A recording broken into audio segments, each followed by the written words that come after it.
Hop là, et salutations, c'est parti pour le lundi actu. Ici Hiro, le mirifique, le sublissime. Et aujourd'hui, déjà je vous vois pas, hein, je vous pas. J'ai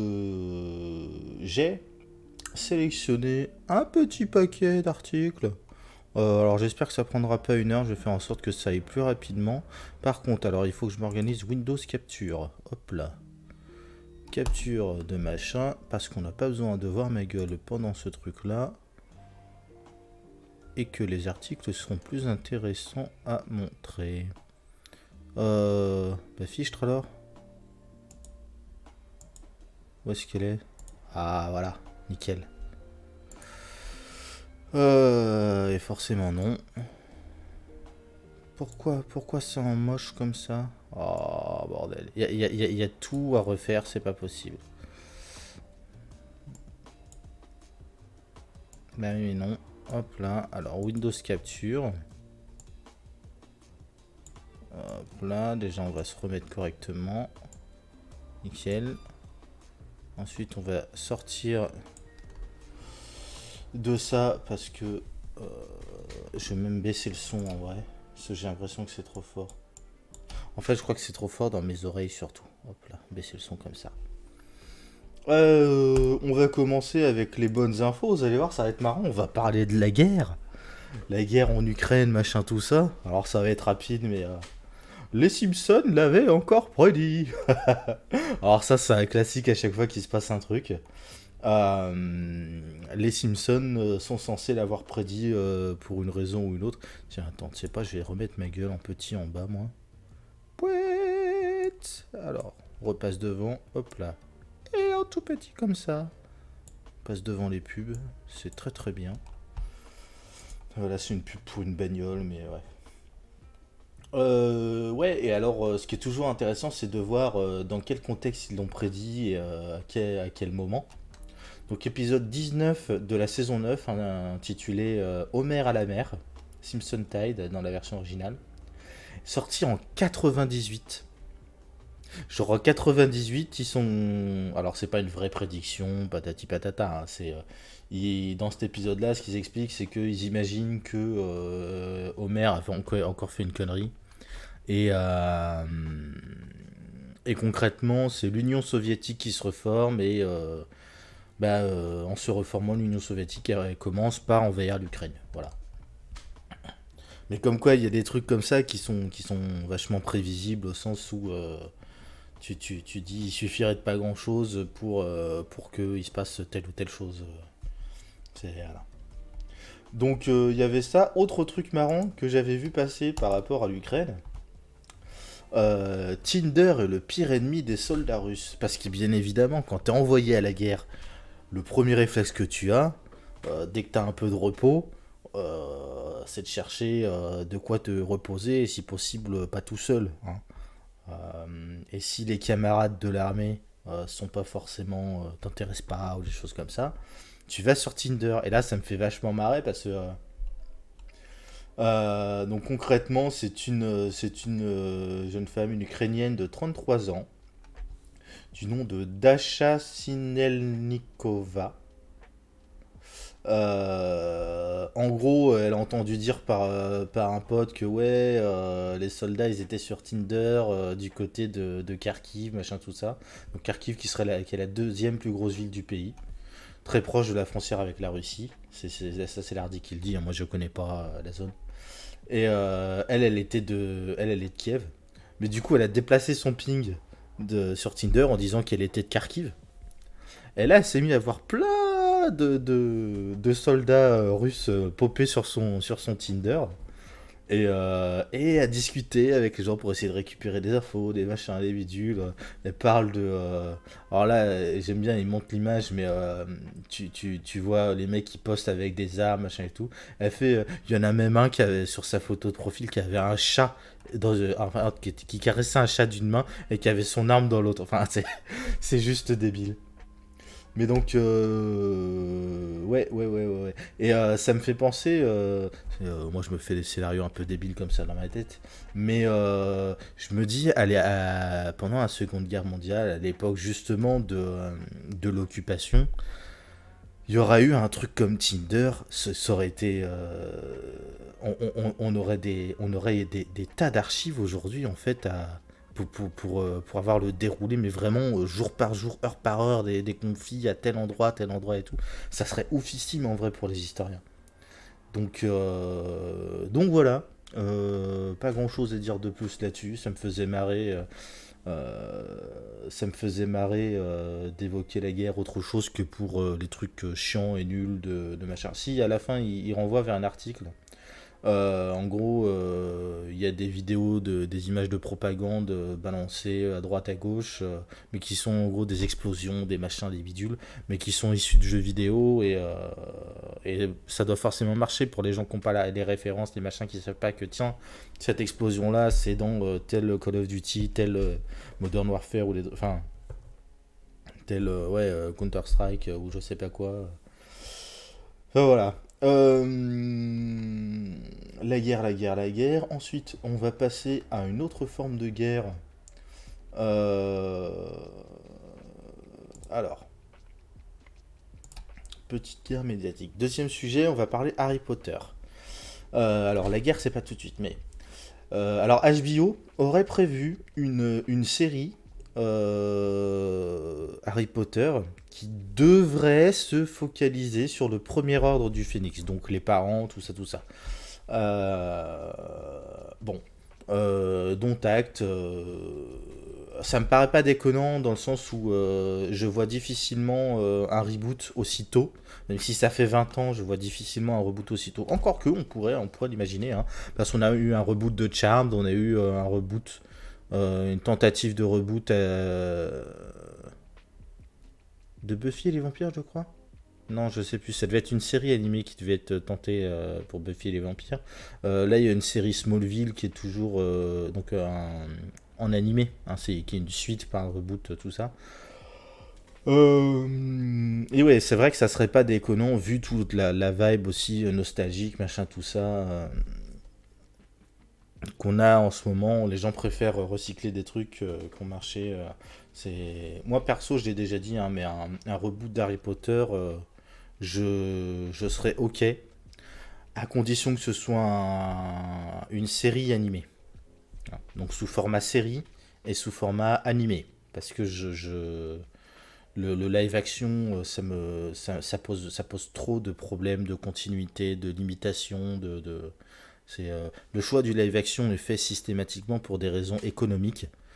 Parce qu'effectivement, ça coûte beaucoup moins cher de dire à un acteur bah écoute, tu te plantes là, moi je te filme, tu fais ton texte, tu fais deux, trois roulades, machin, bidule, et puis c'est dans la boîte, que de l'animation.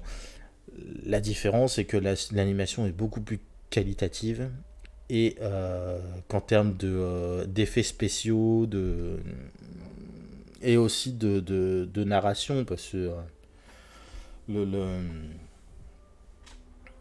le, l'intérêt. Je prends souvent la référence justement de cette scène incroyable dans Harry Potter 6, Le Prince de Sang Mêlé, c'est ça, dans Le Prince de Sang Mêlé, où Rogue entraîne Harry à la Légidimancie, et Harry est renvoyé dans un de ses souvenirs. Il est devant le miroir du Rized, petit. Donc il y a ses deux parents, et là il y a Rogue qui arrive derrière les deux parents dans le miroir et qui fait un commentaire, machin, tout ça.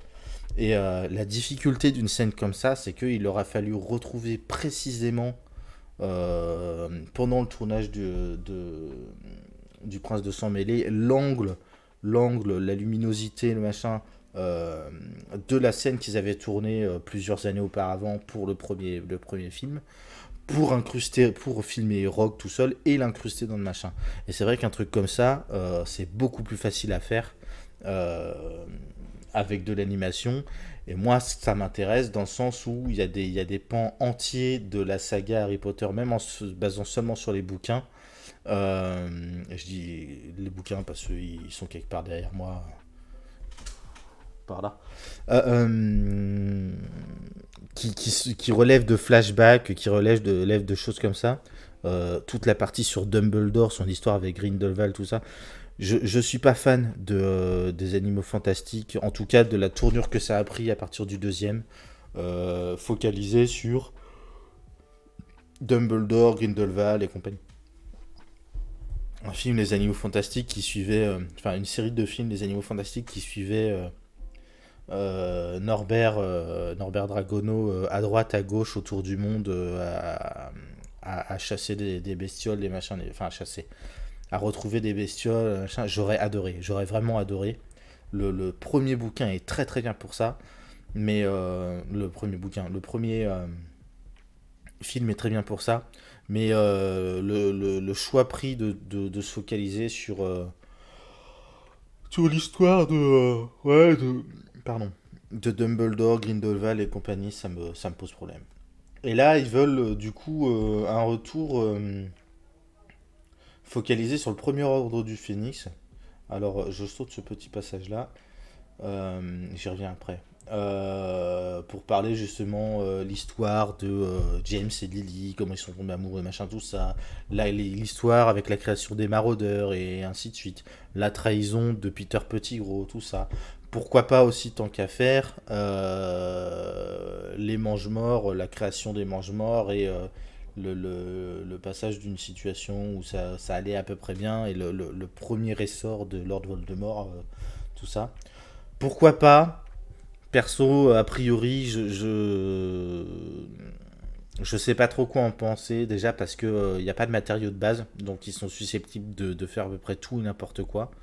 Et pour le coup, si ça peut donner des choses absolument merveilleuses, euh, j'ai quand même des inquiétudes. Et j'ai d'autant plus d'inquiétudes que vu que la référence en termes d'univers de tout ça, c'est l'univers Harry Potter tel qu'il a déjà été adapté une fois, j'ai peur qu'une telle série fasse trop de clins d'œil à ce qui a déjà été fait et à ce qu'on sait déjà de Harry Potter, qui fasse que au bout d'un, enfin, c'est par exemple ce que le risque qui aurait pu y avoir avec la prélogie Star Wars. Alors tout le monde n'est pas d'accord avec la prélogie, enfin vis-à-vis de la prélogie Star Wars, chacun a sa trilogie préférée. Personnellement, je considère que la prélogie est ma préférée. Même si il y a des aspects politiques qui sont parfois un peu chiants, il y a des longueurs dans le truc, mais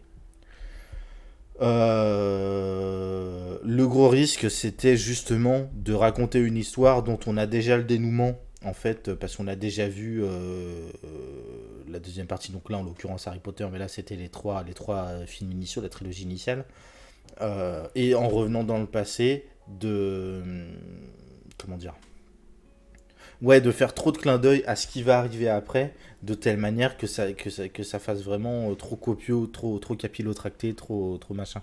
C'est-à-dire que c'est vrai que pour prendre l'exemple de Star Wars, le bon ordre, à mon avis, pour regarder les Star Wars, c'est dans l'ordre de sortie des films. Ça veut dire commencer par les vieux films qui ont assez mal vieilli en termes de faits spéciaux, machin, tout ça, mais normal, hein. Puis de revenir à Anakin et compagnie. Mais là-dessus, c'est vrai que la prélogie Star Wars a bien pensé le truc de manière à ce que, même si tu sais dès le début que bah, Anakin devient Dark Vador et ainsi de suite, tu es happé par l'histoire et vraiment jusqu'au dernier moment, tu es vraiment happé par mais comment il va virer en fait, comment il va vriller, comment il va qu'est-ce qui s'est passé, comment ça se fait que Luke et Leia connaissent pas leur père, comment machin pour un bidule. Et c'est vrai que la prélogie a été plutôt bien faite. Mais c'est le risque. C'est quand tu fais un préquel, c'est ça, c'est un préquel qu'on dit. Tu t'exposes à un risque de trop référencer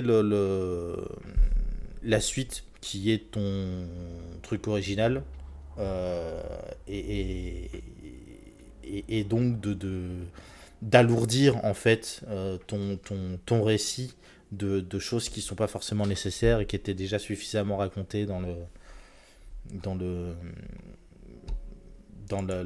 le récit initial. Par contre, ce qui peut être intéressant, c'est de commencer par par une série comme ça qui se passe avant la saga Harry Potter. Admettons qu'ils calibrent leur truc pour faire un truc peut-être en deux ou trois actes, genre 3 ou 4 saisons, pas plus. J'allais dire 10 saisons, mais c'est vrai que tenir 10 saisons, c'est compliqué, hein. Mais genre, ils calibrent leur truc pour faire 4 saisons pile poil, donc un récit en 4 actes, grosso modo. Euh, Là-dessus, ils peuvent réfléchir leur truc suffisamment à l'avance en se disant on prend des libertés avec l'œuvre originale et la première adaptation qu'on a connue. On s'en inspire, mais on prend des libertés. Et de ces libertés-là, à la fin des 4 saisons, t'annonces ensuite ta série Harry Potter. Euh, et là, t'enchaînes sur Harry Potter et ainsi de suite. Ça sera un truc faisable. Mais voilà. Je remonte vite fait, il y avait un passage sur le retour à Poudlard, là, l'épisode spécial, machin truc. Je l'ai toujours pas vu, faudra que je le voie. J'ai pas HBO Max, j'ai pas Salto non plus. Donc faudra que je trouve le moyen de regarder ça. Euh, des retours que j'en ai eu, c'est pas fameux. Il y a pas mal de problèmes, notamment de continuité. On sait que Rupert Grint, qui joue Ron, était pas sur le tournage avec tous les autres. Il a juste eu des sessions de tournage avec juste Emma Watson. Euh, et puis bon, comme bon, il y a certains acteurs qui sont morts, que machin que vous dites. Disons que l'idée est sympathique. Je suis pas certain je suis pas certain que ce soit digne justement de faire des épisodes spéciaux comme ça, machin. Je sais pas. Enfin après, à voir. Faudra que je le regarde. Mais c'est vrai que les documentaires qui reviennent 10, 20 ans après sur un truc, surtout quand c'est des séries et des œuvres de pop culture et des trucs qui ont... parce que autant l'œuvre en tant que telle a pas particulièrement vieilli, les adaptations Harry Potter, encore que ça se discute. Autant tout ce qui va autour d'Harry Potter, notamment aussi J.K. Rowling, et ça on va en parler juste après. Euh, Ça par contre ça a mal vieilli, c'est un peu problématique. Je m'absente quelques secondes, il faut que je me dégourdisse la patoune parce que j'ai des fourmis et je vais en profiter pour me moucher. Donc je vais vous épargner ça. Je vais t'épargner ça, pardon.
Et tout de suite, avec la lumière, c'est mieux. C'est mieux, c'est mieux, c'est mieux. Du coup, ouais, on reprend avec J.K. Rowling qui fait encore des siennes. Alors là, pour une fois, c'est pas de sa faute. Mais, un peu quand même. C'est-à-dire que euh, c'est le New York Times qui fait une campagne publicitaire. Alors je sais pas trop, mais ça doit être au sujet de tout ce qui est les luttes actuelles, tu sais, LGBT, tout ça, tout ça. Et donc voilà, Liana is imagining Harry Potter without its creator. Et là, forcément, tous les fanzous de J.K. Rowling sont arrivés en mode oh là là là, on va pas la cancel, nanani, nanana, euh, c'est odieux, enfin bon, bref. En gros, il faut pas dire du mal de J.K. Rowling parce que gna gna gna, c'est le café Harry Potter, et puis voilà. Euh, qu'est-ce que et puis bon, directement ça rentre des thématiques à base de oui, les gens qui pensent comme ça sont des tordus, des imbéciles, et gna. Donc bon, on va passer cet aspect-là. Qu'est-ce qui est reproché à J.K. Rowling concrètement? C'est des propos plus ou moins transphobes en fait. Et enfin plus ou moins. Disons que aller dans le camp des transphobes qui sont particulièrement problématiques, hein, à base de la thématique du sexe biologique, gna gna gna, c'est binaire, tout bien cadré comme il faut. Spoiler alerte, la science est un petit peu plus mitigée à ce sujet-là et considère que c'est un peu plus nuancé que simplement comme ça, mais bon, c'est pas grave, c'est s'il fallait se fier à la science, hein. C'est quoi la science? Mais c'est pas de ça que je voulais parler en particulier, même si ça fait partie du problème. Non, c'est un commentaire en particulier. Alors attends, je le retrouve. Toc toc toc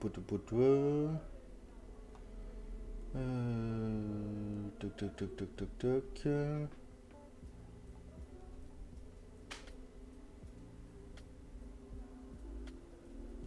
Bon, tac tac tac tac tac tac tac.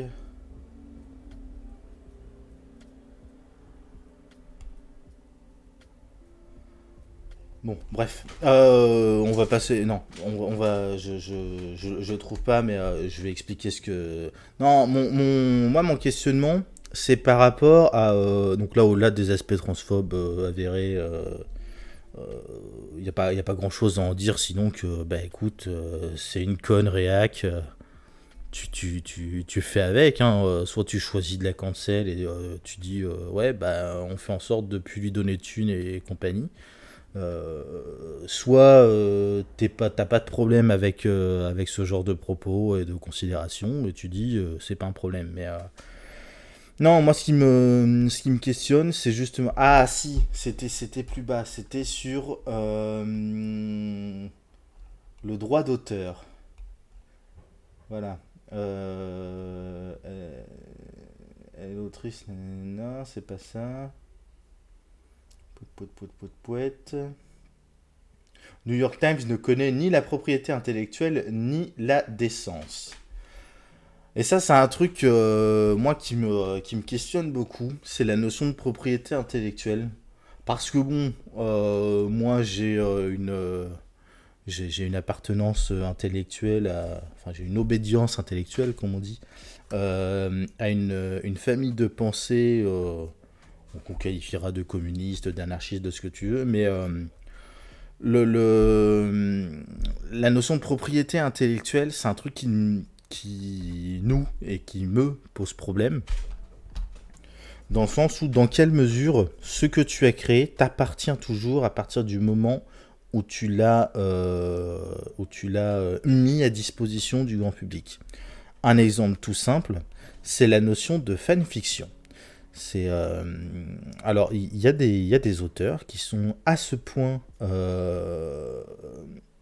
obsédés par leur création et obsédés par le contrôle autour de leur création que l'idée même de fanfiction relève du sacrilège, du blasphème à leurs yeux. Pour prendre un exemple très simple, c'est Pokémon, la licence Pokémon, qui chasse tout, mais qui vraiment qui pourchasse jusqu'à aller aux tribunaux tous les gens qui font des fangames, y compris quand c'est des fangames qui ont une visée lucrative, en gros, qui veulent faire de l'argent sur leur fangame, il n'y a pas de souci. Mais quand c'est des fangames qui sont juste là pour dire hey, j'adore Pokémon, j'ai fait un petit fangame, regardez les copains, essayez, vas-y, jouez ça à droite à gauche, dites-moi ce que vous en pensez, machin, tout ça. La Pokémon Company n'aime pas du tout, parce que pour le coup, c'est pas tant Game Freak que la Pokémon Company. Hein. Tout ce qui est propriété intellectuelle, c'est la Pokémon Company. Pardon. Et ouais. Et alors, il y avait J.K. Rowling, elle s'était faite remarquer aussi à ce sujet-là quand, après la fin du dernier bouquin Harry Potter, euh, quelqu'un lui a fait, alors je sais plus comment ça s'est fait exactement, mais en gros, elle a sorti cette espèce de pavé dans la mare que personne n'avait lu nulle part, machin, tout ça avant, comme quoi Dumbledore est gay.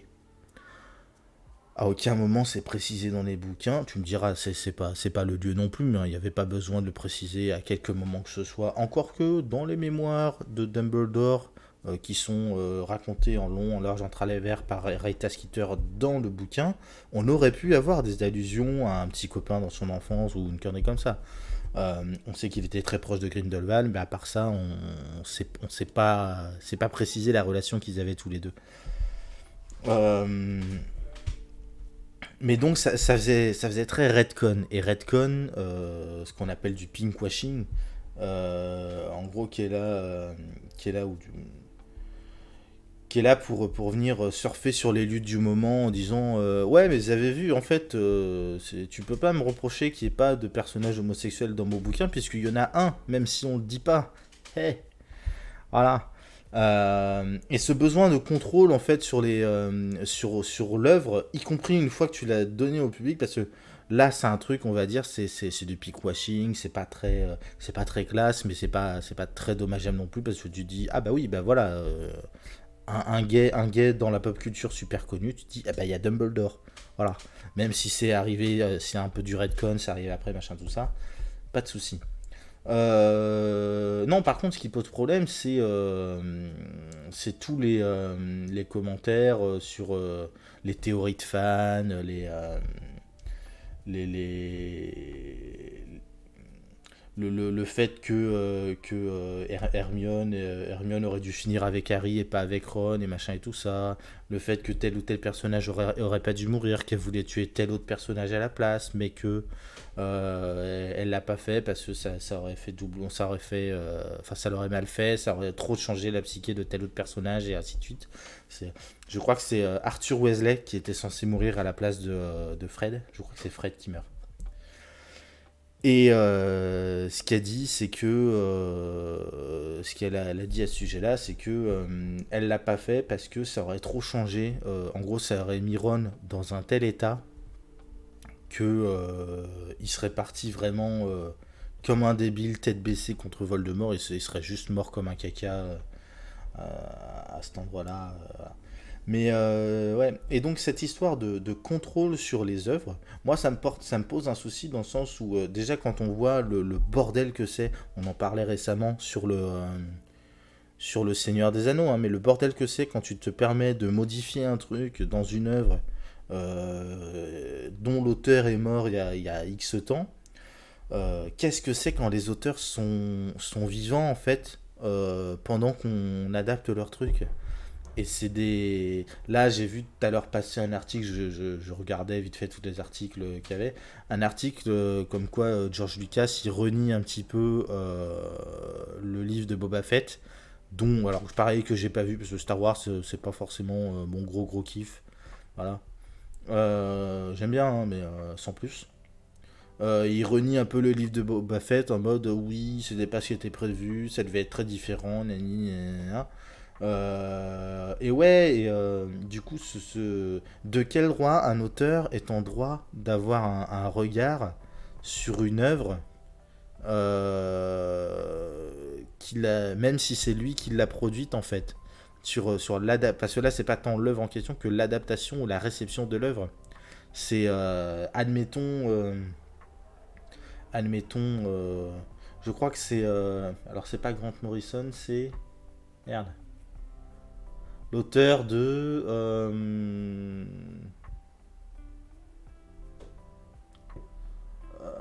putain, j'ai oublié, fuck. L'auteur de Watchmen et de V pour Vendetta. Pareil, il avait très peu apprécié de ce que j'en ai entendu dire le Watchmen par Zack Snyder. Ça s'entend, hein, Zack Snyder, il a une idéologie qui transparaît dans ses œuvres. Il a une vision du monde qui est très différente de celle de. Je crois que c'est Alan Morrison. Non, non, Grant Morrison, c'est sûr. Alan. Ah putain, je sais plus. Je sais plus, mais ça fait partie des grands noms des comics. Bref. Et qu'il puisse avoir un commentaire sur une adaptation, dire j'aime pas, ok. Mais le problème, c'est plus le désir de contrôler, en fait. C'est avoir un regard sur la chose, pourquoi pas, mais le désir de contrôler. Moi, c'est un truc qui me questionne.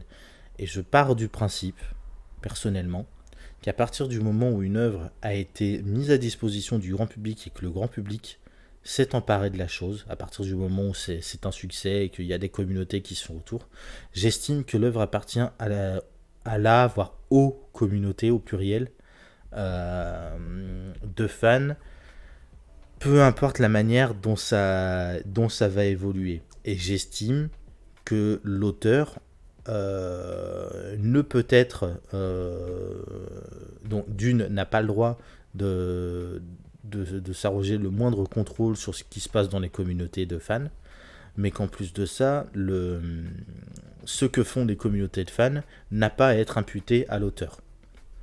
C'est, pour prendre un exemple très simple, le Seigneur des Anneaux, toute l'œuvre de Tolkien, en particulier le Seigneur des Anneaux, est connu pour avoir été perçu comme une ode à un certain type de nationaliste à tendance fasciste, pour dire les choses clairement, avec les orques qui sont cet ennemi mortel, enfin cet ennemi qu'on peut pas raisonner, que machin, que bidule, et qu'il faut exterminer jusqu'au dernier. Et, euh, et dans un logiciel fasciste, ça plaît bien parce que c'est le bien contre le mal. Nous, c'est forcément le bien. Les autres, c'est le mal. Et donc, on va leur défoncer la gueule. On va les réduire en sonde jusqu'au dernier. Parce que c'est le mal, que nous, c'est le bien. Et que c'est la loi de la nature, ma bonne Lucette. Il faut faire comme ça. Et pour le coup, je peux comprendre la colère d'un Tolkien quand il entend ce genre de choses. Je peux comprendre qu'il le reproche, voire qu'il méprise, hein. Il le dit ouvertement. Si vous êtes assez con, enfin il le dit pas comme ça parce qu'il est beaucoup plus classe, mais grosso modo, si vous êtes assez con pour y dire une ode à la suprématie de telle ou telle race, machin, tout ça, c'est que vous n'avez rien compris à mon œuvre, machin, tout ça. D'un autre côté, je me dis, est-ce que, si, parce que bon, c'est pareil, hein, les rhétoriques guerrières, quand on voit aujourd'hui tout ce qui est l'héritage viking, ou l'héritage du Moyen-Âge, donc avec des guillemets, hein, c'est tout ce qui est le médiévalisme, ces choses-là qui est une fantaisie, un fantasme en fait, un Moyen-Âge fantasmé, une ère viking, ère scandinave fantasmée, ainsi de suite, qui donne lieu à des réécritures historiques, à des adaptations, à des à des parallèles aussi avec notre époque qui fait que tel groupe de fachos d'extrême droite se disent, arbore des tatouages vikings, scandinaves, sur eux avec le marteau de Thor et machin comme ça, que sur tel autre groupuscule de néo-nazis, ils ont un symbole avec un symbole aztèque avec le soleil noir, des machins comme ça, et ainsi de suite. Euh, je considère quand même qu'il faut pas blâmer ni le machin aztèque ou viking ou bidule pour leurs mœurs. Euh, et qu'il faut aussi entendre que dans le texte, il y a une lecture possible qui est celle qui vont avoir ces groupes-là. Pardon. Et donc, je vais terminer là-dessus. Mais quand... parce que là, c'est une accusation de transphobie, parce que J.K. Rowling, régulièrement, elle tweet régulièrement, et puis elle dit des conneries plus grosses qu'elle, à base de, oui, le sexe biologique, les personnes trans sont pas des vrais gens, au sens biologique du terme, machin, tout ça. Pareil, avec des guillemets partout, hein. Et ensuite que tu la critiques pour la diversité dans l'œuvre Harry Potter. Et là, on est sur la même question que d'habitude, c'est dans quelle mesure une œuvre appartient à l'auteur et dans quelle mesure, en fait, quand on fait des adaptations, est-ce qu'on n'adapte pas aussi par rapport à une époque, à un contexte culturel particulier qui fait que, oui, c'est cohérent de reprocher le manque de diversité, que ce soit dans Le Seigneur des Anneaux, dans Harry Potter, dans Game of Thrones, dans ce que tu veux. Euh, voilà. Je pense qu'on en est arrivé à un point de l'histoire où la notion de propriété intellectuelle a besoin d'être questionnée. La notion de propriété au sens large aussi, hein. Pas qu'il faille interdire complètement, abolir complètement la propriété. Il y a des propriétés qui sont légitimes, même aux yeux d'extrémistes comme moi. Mais, ouais, non, cette histoire de propriété intellectuelle qui permet à certains de dire... Enfin, c'est basiquement demain le mec qui découvre un vaccin ou un remède miracle pour 500 types de cancers différents, pour Ebola, pour le sida, pour tout ce que tu veux. Mais il te dit, ouais, mais non, en fait... j'ai pas envie de, enfin, je vais le commercialiser si tu veux, mais ce sera 2000 boules la dose de 10 milligrammes. Et puis vous pouvez rien dire parce que propriété intellectuelle. Moi perso, c'est un truc qui me dérange. C'est un truc qui me dérange et que je pense doit être, c'est un problème à régler quoi pour moi. Voilà. Bref, je me suis un peu étalé des os. Du coup, on va faire en très rapidement la partie DC Comics. Ensuite, on va parler de Pokémon. Parce que j'aime bien la Pokémon. Warner Bros. Révèle des affiches de 27 films DC pour promouvoir The Batman. Donc The Batman avec le Pattinson, hein, de Robert Pattinson de Twilight. Et donc, ouais, des affiches de vieux films, mais sur le fond de rouge sang là, de The Batman.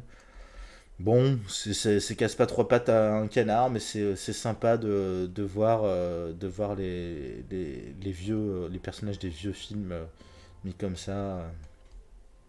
Donc pareil, alors, je sais pas, on va faire ça dans l'ordre d'ailleurs. C'est Superman The Movie, j'ai pas vu. Superman 2, j'ai pas vu. Superman 3, j'ai pas vu. Il y a un changement d'acteur là. Ouais, changement d'acteur. Superman 4, j'ai pas vu non plus. Ça, c'est le Batman avec Nicholson, Keaton et Basinger. Donc ça, non seulement je l'ai vu, mais je l'ai en DVD. C'est un bon plaisir. Pareil, ça fait partie des petits bonbons, des petites pépites que j'aimerais regarder régulièrement. Batman Returns avec. Alors, si je dis pas de bêtises. Ah, ils ont pas mis les noms. Euh, donc là, c'est toujours Keaton. C'est. Pourquoi Kim Kardashian? C'est pas Kim Kardashian, qu'est-ce que je. Nicole Kidman.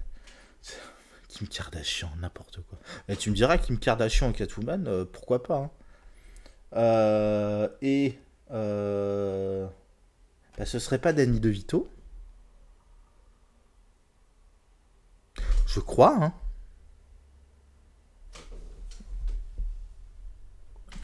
Je vérifierai plus tard. Bah si, c'est écrit en dessous, au-dessus. Ah, mais quel débile. Ah non, c'est Michelle Pfeiffer. Nicole Kidman, elle a joué dans quel... Nicole Kidman, elle a dû jouer un personnage secondaire. Dans le premier, c'est Basinger. Voilà, Kidman, c'est dans le troisième. Donc avec Val Kilmer, qu'on reconnaît pas forcément, mais elle joue, euh, elle joue du coup une psy, je crois. Un psychiatre. Dans le premier, Kim Basinger, elle joue Vicky Vale, la journaliste, une journaliste classique de DC Comics, hein. Là, dans le deuxième, le love interest de Batman, c'est Catwoman, donc du coup, c'est Lina Kyle. Dans le troisième, pareil, déçu qu'on voit pas Tommy Lee Jones, Jim Carrey. Chris O'Donnell, il joue Robin, si je dis pas de bêtises. Et Nicole Kidman, elle joue Meridian Chase, qui est du coup psy. Batman et Robin, que j'ai vu aussi avec le merveilleux Arnold Schwarzenegger en Mr. Freeze. Je crois que j'ai laissé un froid. Euh, c'est débile, hein, mais surtout pour une histoire aussi belle et tragique que celle de Mr. Freeze, mais le film est hilarant pour ça. George Clooney, Chris O'Donnell toujours, Uma Thurman en Poison Ivy, Alicia Silverstone, du coup j'imagine qu'elle elle joue Nora Fries, donc l'épouse, la femme de Mr. Freeze qui est congelée, voilà. La Catwoman Dale Berry, ok. Alors, qui est un film vraiment pas fameux. J'aime beaucoup par contre le Cara Design. Et j'aime d'autant plus le Cara Design qu'on a très peu de Catwoman noire. La première, j'ai oublié, hein, mais c'est pareil, c'est dans les vieilles séries Batman. C'est la. Donc, Halle Berry n'était pas la première Catwoman noire, mais c'est de temps en temps, ça fait du bien de changer ça. Je rêve d'un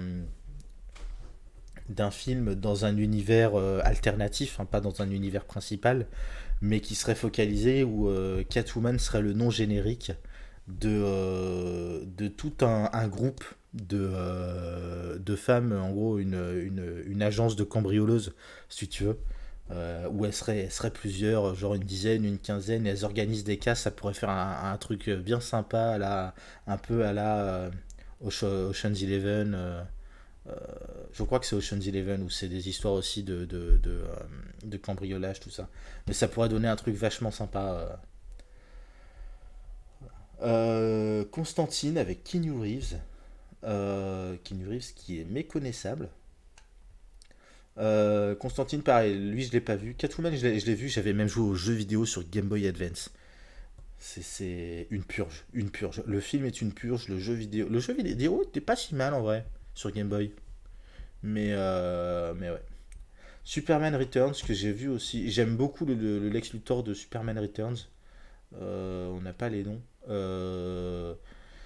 J'aime bien, jeune comme ça. Alors c'est, j'ai oublié son nom, mais celui qui joue justement dans les séries de la CW, il joue Atom à la base et il a joué aussi un Superman. Mais par contre, le film est chiant, mais chiant, mais chiant. Ah putain, je me suis endormi, mais deux ou trois fois devant. Je crois pas l'avoir jamais vu d'une seule traite, ce film-là. C'est très dommage. C'est très dommage. Je me souviens par contre, il me semble qu'il y a une scène à la fin de ce film Superman qui a été reprise. Et ça fait partie des clins d'œil que j'aime beaucoup dans le MCU, qui a été reprise pour... en gros, c'est la scène à l'hôpital, quand il se réveille dans un hôpital et il se rend compte que c'est un truc un peu fake, machin, tout ça, qui a été reprise dans Captain America, le tout premier. Et donc j'aime beaucoup ce type de clin d'œil. Quand t'as les références, c'est vachement cool. V pour Vendetta avec Nathalie Portman et Hugo Weaving. Hugo Weaving, pareil, qu'on voit jamais parce que il a le masque de V sur le visage, mais pareil, V pour Vendetta, ça c'est une pépite, hein. Ça c'est un truc, si tu le regardes pas au moins une fois par an, c'est... Enfin, en tout cas, moi je le regarde au moins une fois par an, généralement aux alentours du 5 de novembre. Toi-même, tu sais. Watchmen. Alors, Watchmen, pareil, assez discutable, c'est un Snyder, mais pas mal. Pas mal non plus. Un jour, j'investirai. Alan Moore, voilà, j'ai trouvé son nom, c'est Alan Moore. Et Grant Morrison. Ah, il y a Grant Morrison qui est, je crois, plutôt dessinateur et Alan Moore qui est scénariste. Euh, un jour, j'aurai Watchmen format comics dans ma bibliothèque. Ça fait partie des life goals de ma vie. Mais non, le film est pas mal. Le film est pas mal. Et puis moi, ça m'a fait découvrir aussi. Alors, c'est pas Jeff Buckley, euh, la chanson, c'est Alléluia, mais c'est. Ah putain, j'ai oublié son nom. Qui a une superbe. Alors attends. Qui a une super. Non, on va pas regarder ça. Faut que j'arrête de me disperser. Faut que j'arrête de me disperser. Enfin bref. Watchmen, pareil, sympa. Le Green Lantern, que je trouve pas trop mal, avec Ryan Reynolds. Je trouve pas trop mal. Alors très jovial, très cucu, très.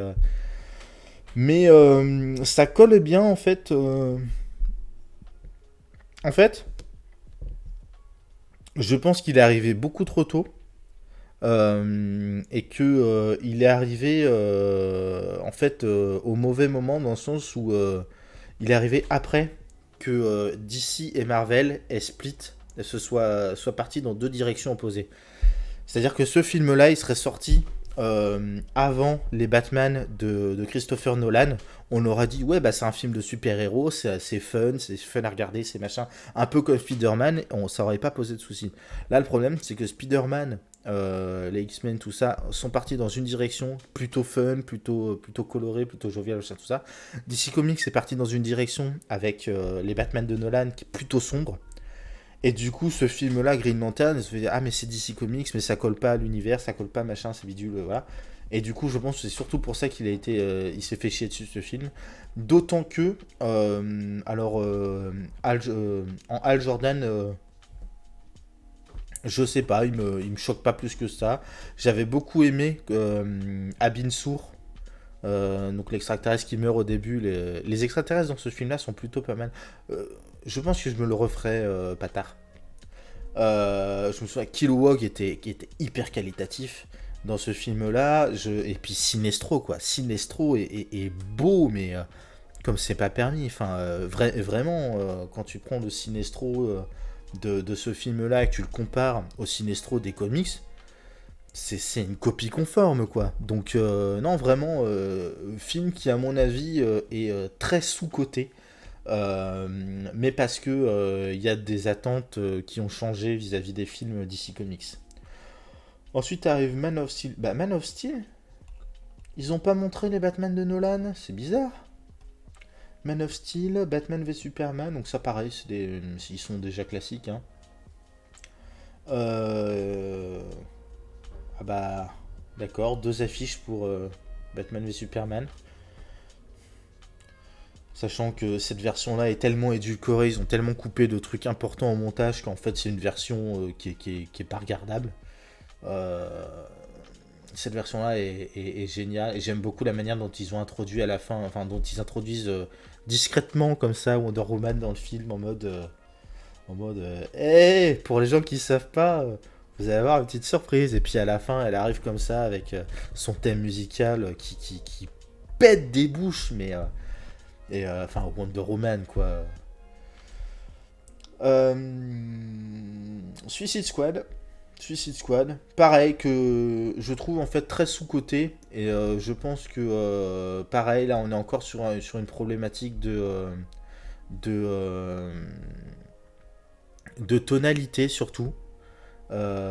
Et qui est d'autant plus criante quand on sait que le projet à la base était inspiré d'un épisode particulier de DC Comics en animé, qui est Suicide Squad Assault on Arkham, donc l'assaut d'Arkham, qui aurait dû être en fait beaucoup plus violent, beaucoup plus. À la base, il y avait une romance de prévue entre Harley Quinn et Deadshot.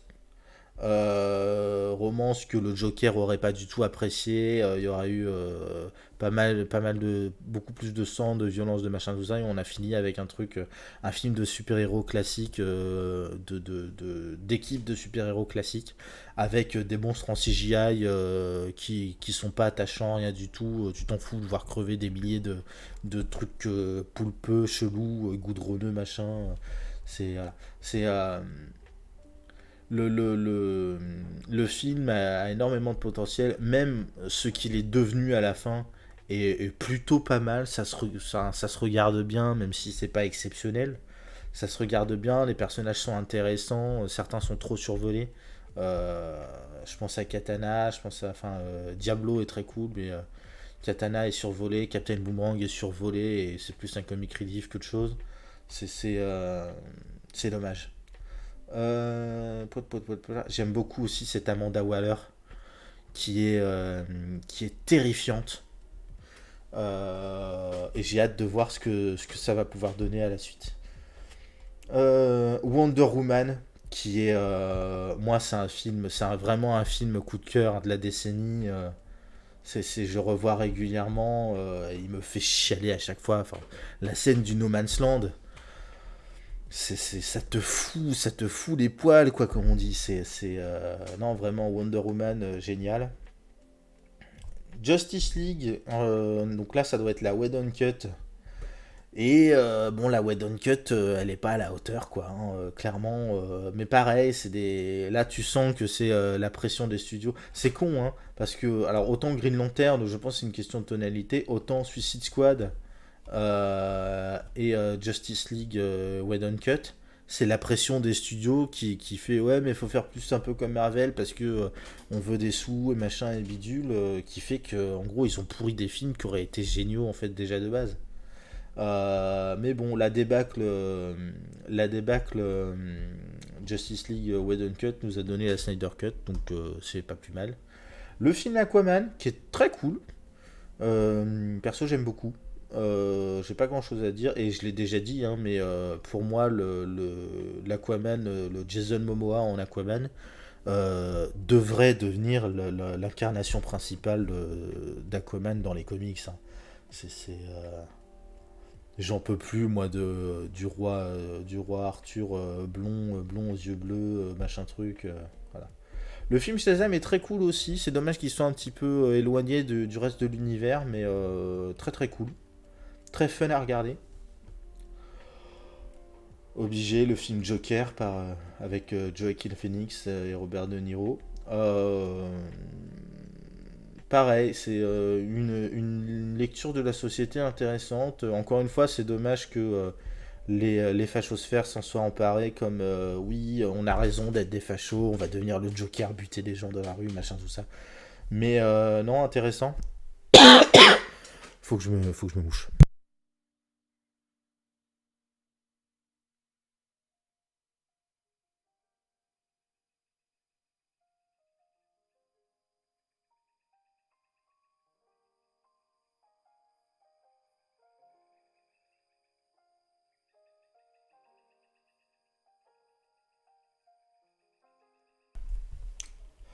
Donc ouais, je m'étale beaucoup trop. Birds of Prey, donc qui est plutôt le film Harley Quinn, enfin and the Fantabulous Emancipation of One Harley Quinn. En gros, The Fantabulous Emancipation of One Harley Quinn aurait dû être le titre du film parce que c'est pas un film Birds of Prey. Quand tu connais Birds of Prey, enfin, là c'est vraiment du clickbait pour fans des comics. Parce que bon. Mais le film est très sympa. Euh, le film est très sympa, j'aime beaucoup cette Black Canary là. J'aime beaucoup ce qu'ils ont fait de Huntress aussi. C'est très cohérent avec ce que je connaissais du personnage. Moins fan de ce qu'ils ont fait de Maggie Sawyer et de Cassandra Cain. Mais parce que, voilà, fan de comics, ces personnages-là. Mais bon, c'est des mondes alternatifs, pourquoi pas. Wonder Woman 84 qui est pareil, je trouve très sous-coté. Alors il y a des critiques légitimes hein, sur ce film-là. Euh, on en reparlera quand je me le referai, mais vraiment, je comprends pas pourquoi ils sont emmerdés à intégrer le personnage de Cheetah autrement que pour dire, eh, regardez, on a un méchant iconique de Wonder Woman, machin, tout ça. Et le personnage est mal amené, le personnage est bâclé au possible, et puis c'est fait de telle manière qu'il est expédié, donc il sera inutilisable à l'avenir dans cet univers-là. Donc c'est très dommage, c'est très très dommage, parce que le film, l'histoire avec Maxwell Lord, c'est Maxwell Lord. Non, je me souviens plus. Mais l'histoire avec le blond, là, le VRP machin truc, est suffisamment prenante en elle-même, suffisamment cohérente pour avoir fait un. Enfin, le film aurait pu tourner uniquement autour de ça, ça aurait pas posé de soucis. Et je crois aussi que dans le backlash qu'il y a eu autour de ce film-là, j'en ai parlé avec des potes hein, régulièrement, mais c'est le fait que, étant donné que le premier film Wonder Woman est vraiment porté sur. Pareil, le premier film Wonder Woman, la fin est bâclée. Le Ares en CGI est foireux, c'est pas Ares. Enfin, c'est, quand tu penses méchant iconique de Wonder Woman, c'est con hein, parce qu'elle a eu deux films solo. Les deux films, ces méchants iconiques ont été bâclés, foirés. C'est Ares, Cheetah, c'est dommage. J'aime beaucoup la Wonder Woman de Gal Gadot, mais pour le coup, y a des critiques légitimes à ces films-là. Euh, et oui, est ce que je disais, le premier film avait été vu comme un truc très guerrier. Wonder Woman était, à mon avis, trop perçu par le public comme une guerrière qui se tatane la gueule avec les gens, qui fait que, et je pense que c'est pour ça qu'ils ont rajouté Cheetah dans ce film-là, c'est pour, pas seulement pour le côté R, ils avaient vu les geeks, on a mis un personnage iconique, mais aussi pour le côté, il faut une grosse baston avec un monstre en CGI. Euh, Là où en fait c'était tout à fait cohérent, le pouvoir de l'amour qui vient sauver machin, c'était tout à fait cohérent avec Wonder Woman.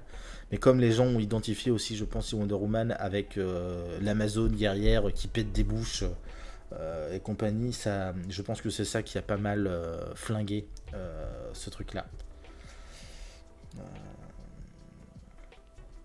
The Suicide Squad, très bon film aussi. Très bon film. Pas grand chose à dire de plus. Ils ont pas mis les Batman de Nolan. C'est étonnant, tiens. Parfait, écoute. Voilà. The Suicide Squad qui a le mérite d'introduire plein de personnages assez secondaires qui sont pas forcément les plus connus non plus dans les comics. Et c'est assez cool. Euh, c'est assez cool. Même si c'est fait de manière très secondaire aussi, en fait. On est focalisé sur les personnages importants, mais ça, c'est un classique. Voilà. Rapidement, Bad Girl, donc le producteur nous a teasé, hop là, avec une image. And coming in November, December or whenever, Michael Keaton returns. Donc grosso modo, fenêtre de tir novembre ou décembre 2022. Sachant qu'en novembre 2022, il y a déjà le film The Flash où Keaton est dedans qui sort au cinéma lui par contre. Donc je pense qu'on aura dans la foulée les deux films à ce moment-là. Mais donc fin d'année 2022. Une bande-annonce pour le moyen montage Constantine The House of Mystery. Alors ça pareil, c'est les films d'ici animés. Alors on va pas se le regarder, mais voilà, c'est un film Constantine. J'avais pas mal apprécié le film Justice League Dark, Batman et la Justice League Dark. Donc ouais, c'est un univers, l'univers de la magie dans DC Comics est, je trouve, trop souvent sous-exploité. Et c'est toujours un plaisir de voir des adaptations à ce sujet-là. Pareil, donc je disais tout à l'heure, la série animée Smallville est toujours en développement avec les acteurs, là cette fois-ci seulement en doublage vocal, mais les acteurs de la série d'origine.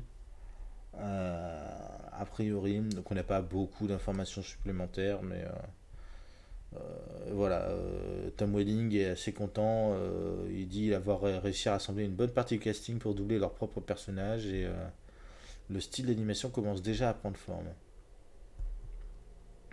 Euh, donc à voir, quand on aura des choses à dire là-dessus, ce sera cool.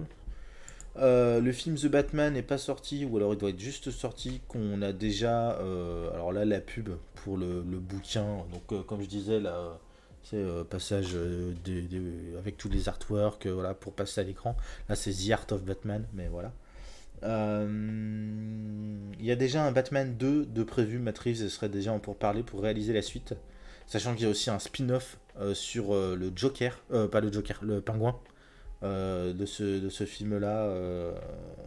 Donc voilà, on sait pas trop, on n'en sait pas plus, mais non, non, il sort en mars, hein. Il sort en mars, The Batman. Donc il n'est pas encore sorti, qu'on sait déjà qu'il en pour parler pour réaliser la suite.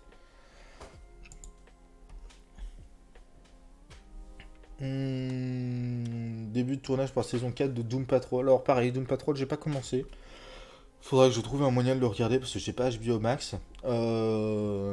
Mais voilà, ils en sont à leur quatrième saison. C'est plutôt cool. C'est plutôt cool.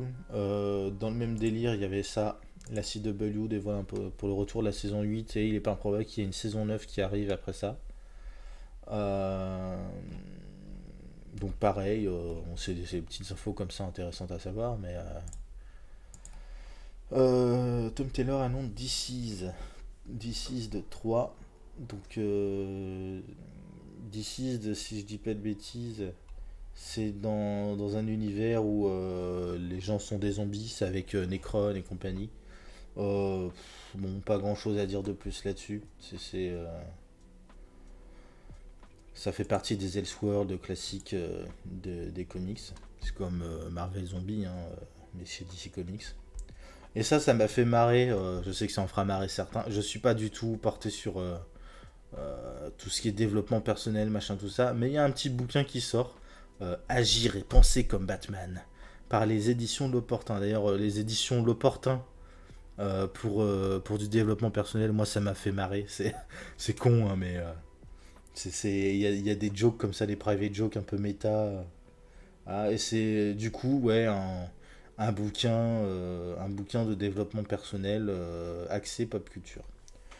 Dernier truc dont on va parler, tatam, des Pokémon. Bah non, ça j'avais dit que j'allais le. Ah si, ça j'avais gardé parce que c'était fun. Alors attends. Donc, on va pas se regarder la vidéo. J'ai prévu d'en discuter pour mercredi, donc on se fera ça plutôt à ce moment-là. Mais voilà, prévu sortie fin 2022. Des rumeurs, des leaks diraient 18 novembre 2022. Donc pareil, la fin d'année va être assez chargée. Et ils nous ont annoncé Pokémon Écarlate et Pokémon Violet. Très intéressant, vraisemblablement inspiré de l'Espagne. On voit dans les images du début du machin, on voit une carte à un moment qui représente bon, c'est clairement l'Espagne, hein, voilà. Moi j'aime beaucoup, j'avais repéré toutes les mosaïques au sol et il me semble que ça s'appelle des azulejos. Il me semble que j'avais étudié ça notamment en BTS Tourisme vis-à-vis de l'Espagne, tout ça, et ouais, en termes de décoration urbaine, qui est assez cool.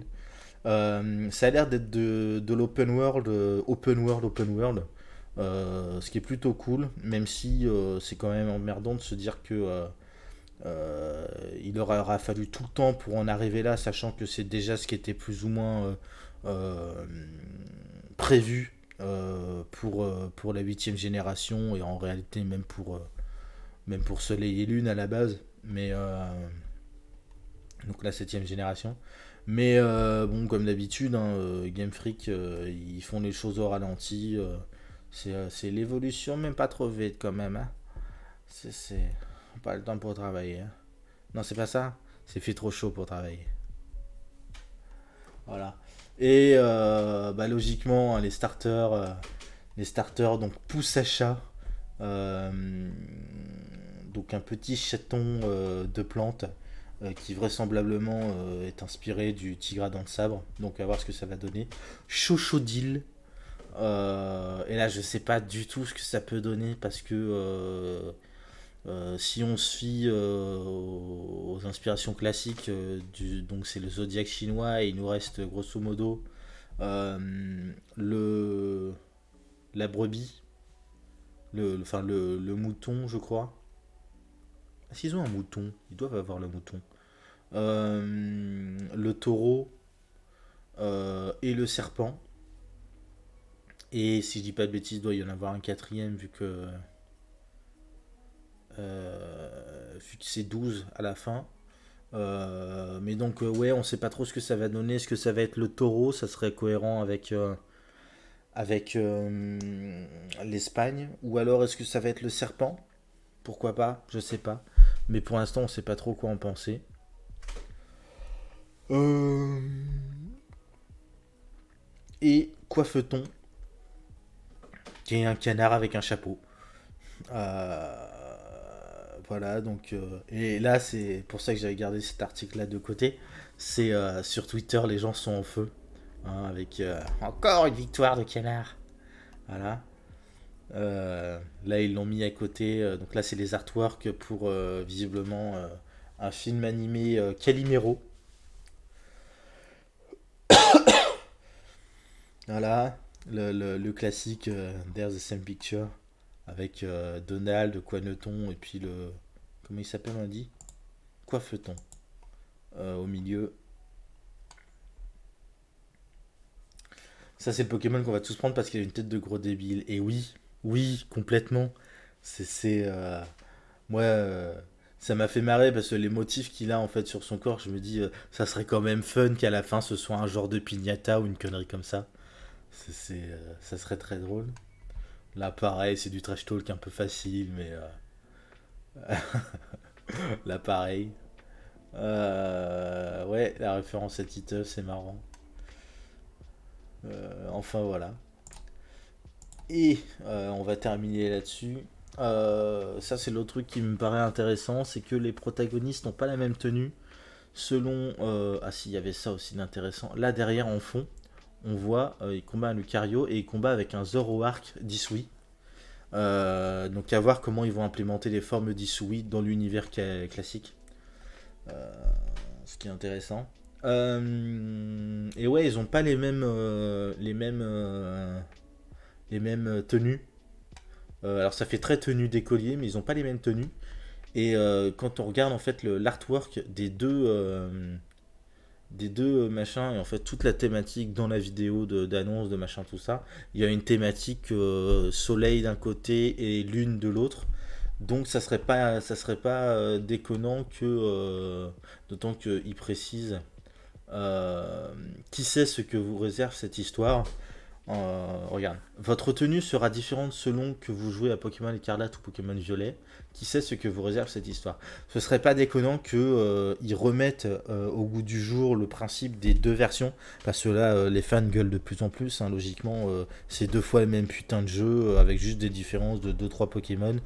Il y a un moment, arrêtez, enfin faites une seule version.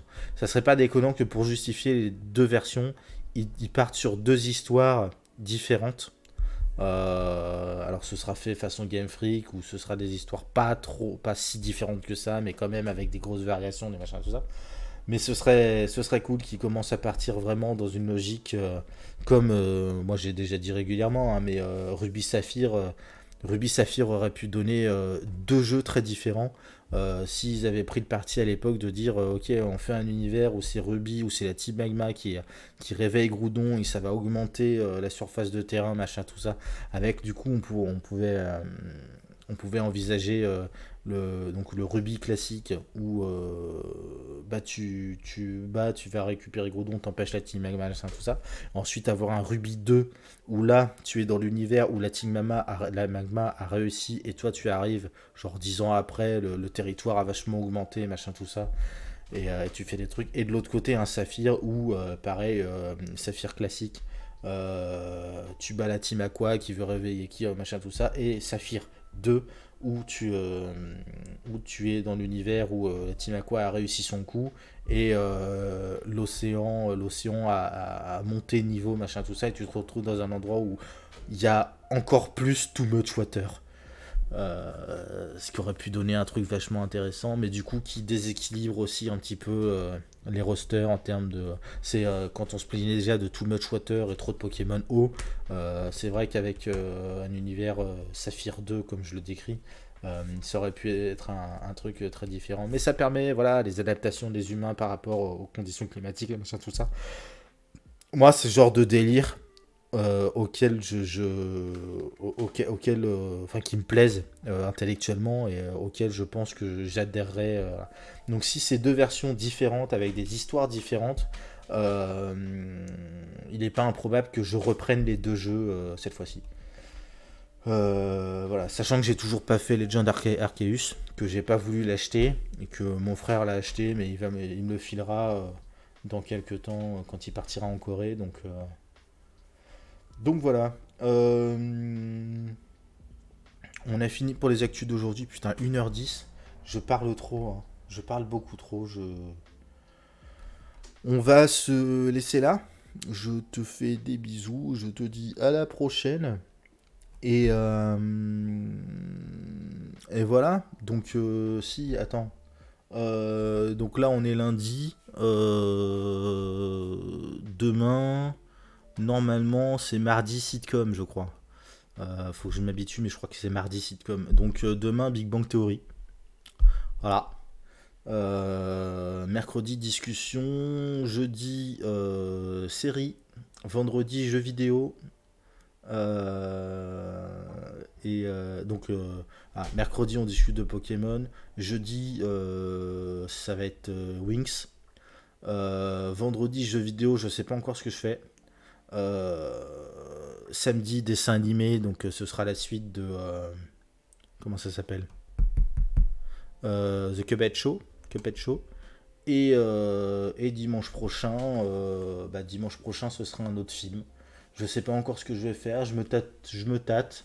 Il y a du Harry Potter. Je me dis, je ferais bien.